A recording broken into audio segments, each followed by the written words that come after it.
of change in politics making a difference. You go from Condoleezza Rice, from Elijah Ransom Kuti, to even Joyce Banda, and even Elizabeth Johnson of Liberia. Women in politics have become an agenda that has been most thriving in every Nigerian mind, especially that of the women. Gender Agenda is a women empowerment political talk show that seeks to address the state of nationhood, governance and policy making for the Nigerian woman. It seeks to look at the ambiguity in gender affiliation, especially with political parties, and the representation of the Nigerian woman for and in politics. Gender Agenda, Women Arise, exclusively on AIT. My name is Adora and this is Gender Agenda.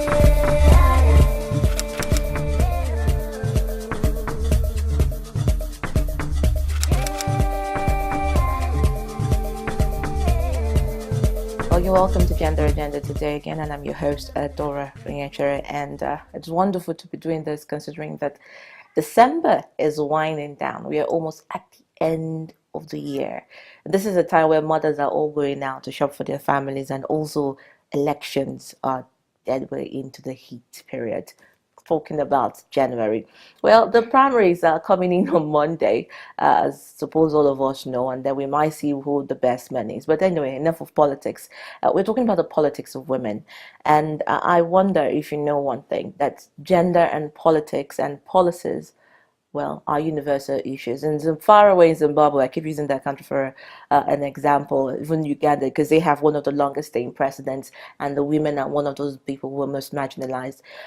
You find that women are rather naming streets after the president's wife rather than putting their roads into use and making sure that the women are massively employed. Now, the Young Women's Association in the schools and in the institutions have come out in mouths to revolt and say never has it been in history where a woman is named after a street in the livelihood of Zimbabwe. But rather than have a woman's name after a street, they rather have a female president. But first, the institutions we cry that there is a lot of non-inclusion of students, female students in institutions, and of course parties that make things happen, talking about the government and their platforms. Well, today I will be looking at the role of institutions in creating platforms for young women, especially young girls who are still at the university level, and also aspirants who are female, and how they also encourage young women into politics.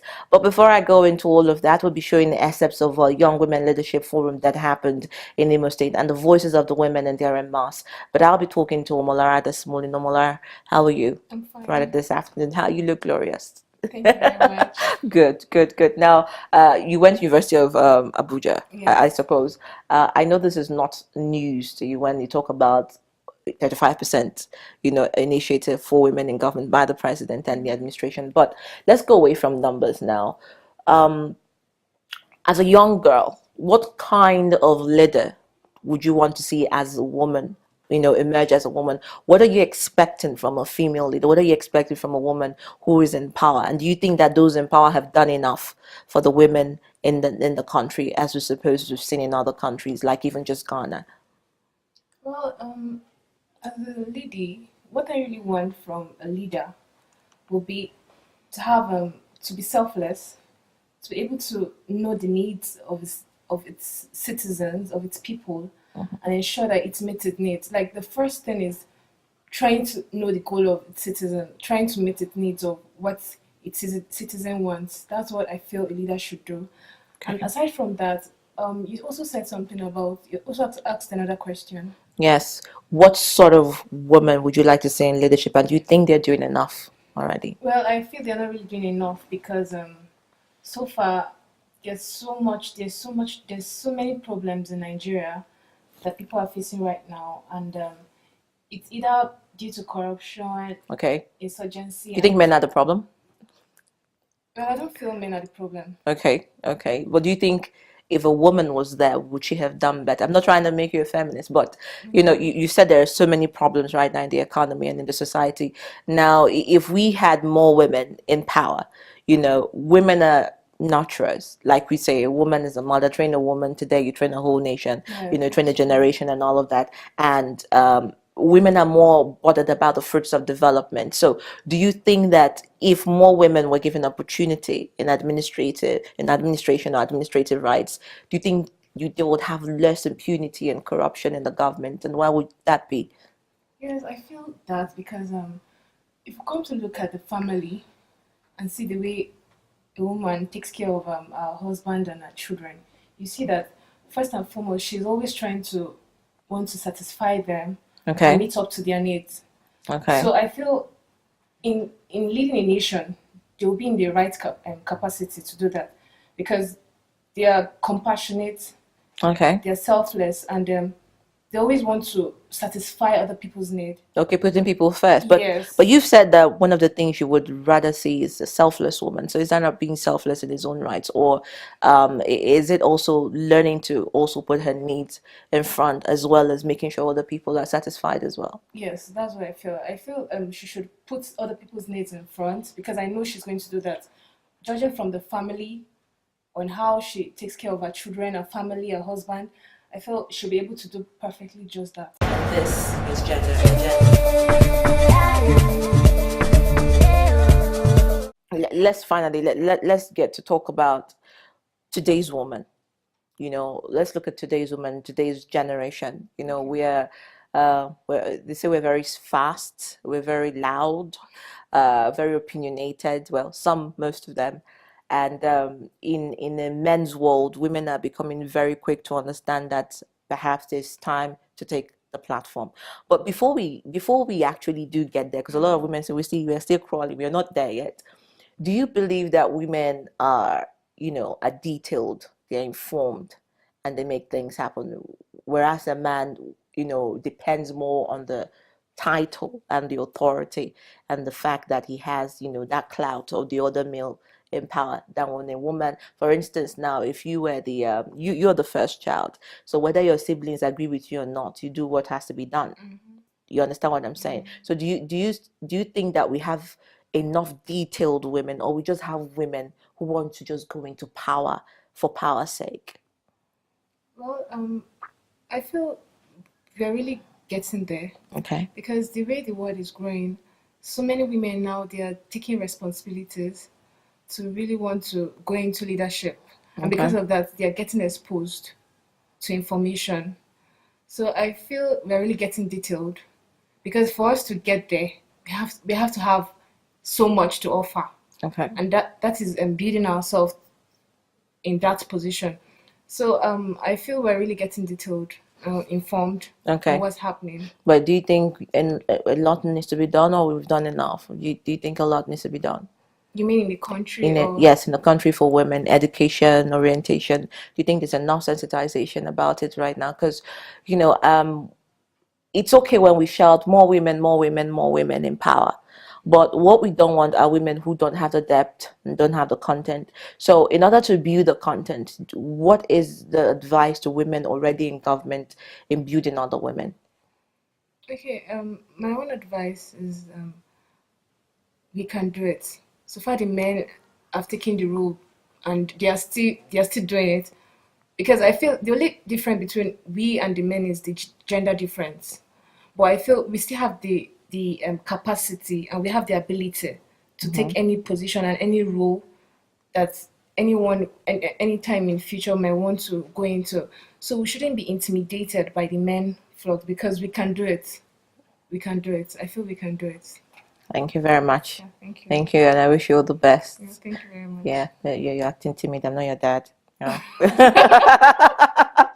All right. Well, this is Omolara with me. We've been talking, but like I said earlier, we're going to take excerpts from a young women leadership program forum that happened in Imo State, and it would amaze you the voices in their mass and what they had to say. In fact, one of the young ladies amazed me by saying, when you talk about nation building and when you talk about governance, if there is no woman there, there is no room for development. And I also heard Ejika Sebu say in one of the excerpts saying that men are the head and women are the neck, but it takes the neck to move the head around.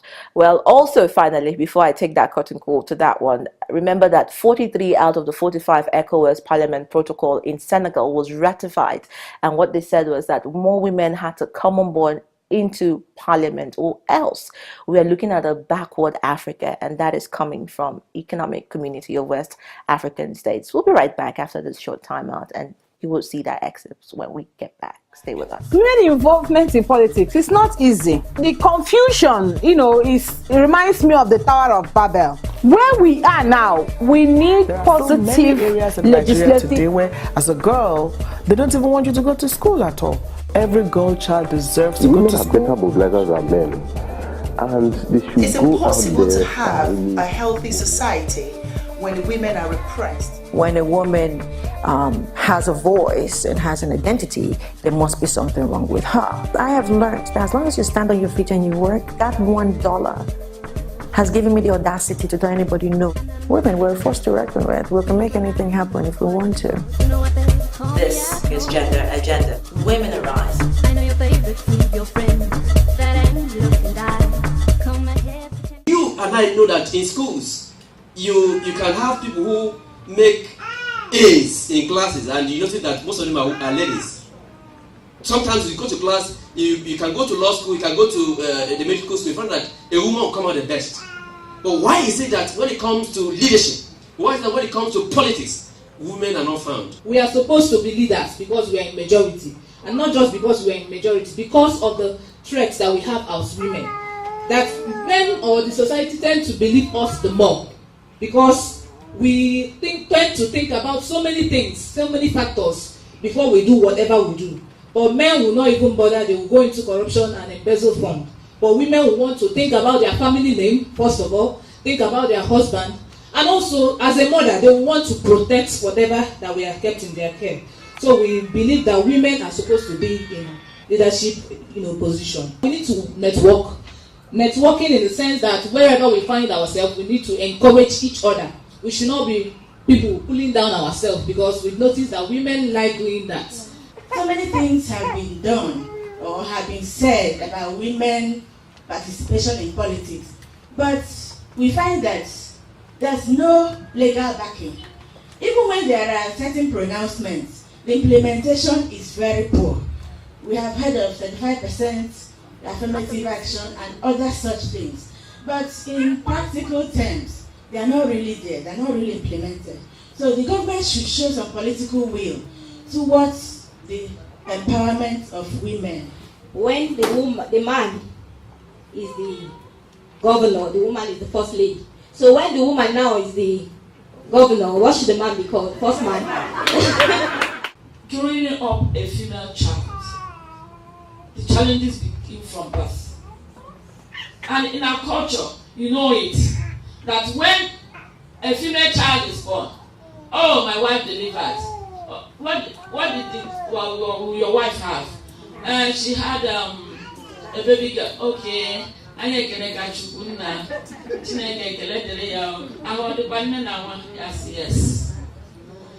But the other woman delivers a male child. Oh my God. Shake me. Congratulations. Oh, this woman has done great. As if. So the challenges begin from birth. Unless you are lucky, like I said before, to have a father that appreciates that the life of the female child is the life of the family. And from there it begins. The women in politics, women in leadership have challenges. It's not easy to get to the top as a woman. There are things that people have done to reach the level. And you ask questions, how did these people make it? Somebody said networking. It was through networking that somebody like Margaret Echo could mobilize Southeastern women to say no to female taxation. Hello? It was through networking and collaboration between women and women groups that someone like Fumilayo could mobilize Western women against male intimidation. It was through collaboration and networking that many other women, someone like former Senator from Akwa Ibom, Itadiwa, who fought the Bakassi issue, could overcome. If women do not gather themselves together and fight with one voice and speak out and reorganize themselves and accept to work together, we may not be forging ahead. Who had Down syndrome? They said it. Why? In the course of who had Down syndrome, you can't go anywhere. If you find what men do is that if they found a man that has the capacity and the capability to do it, they will already round him. But it's not so with women. Immediately they cited you or they have discovered that you are good. In fact, their jealousy and acrimony will pull you down. And until we overcome this amongst women, we might be wasting our time. Talk shops will not stop it. It is women that will decide. I hope you get what I'm saying. And let me tell you, if women want money and they decide that one woman should go and all the women gather money and donate to her cause, we'll be forwarding more women than we have. In 2007, there were 9 female senators in the Senate and 25 House of Reps members. In 2011, only 7 came on board as senators, and only 19 House members came on board. Look around the states. How many women are in the House of Assembly? How many? Most times where you see us is after dancing and clapping for the men. We don't beg them to give us appointed positions. And when we are saying that, with appointed positions we can't get it right. Because we are to protect who appointed us. But elected positions give us more credible situation to fight for our cause. So if you like, put 1 million women as appointees. They are appointees. But the more the House of Assembly, the more the Senate is more populated by Nigerian women, we shall be making sense. Yes, ma'am. Women are supposed to be drivers of political education because they also have specific ideas they want to pursue. They have programs and projects they want to see happen within systems, within the state, within their constituencies. So in my own thinking, mobilizing women to be part of political education that can ensure that only people with right values and right mindset emerge to be leaders within the House of Assembly and the House of Representatives, as the case may be, and wherever elections are to be held, women must push to ensure that they educate themselves and help, galvanize support around their interests, which at the end of the day is usually best for what they represent. And this time around, we are saying we don't just want women to become clappers in the political gathering or dancers, as the case may be. We want women to be part of the decision-making process, which means they should seek for electoral post or positions, as the case may be. Because at the end of the day, women that are well-groomed and trained with already existing positive qualities, the caring qualities of a woman, they will be able to make a lot of difference in every sector of the economy they find themselves in. This is Gender Agenda. My fellow women. Why are you people laughing at me? Am I not a woman? Yeah.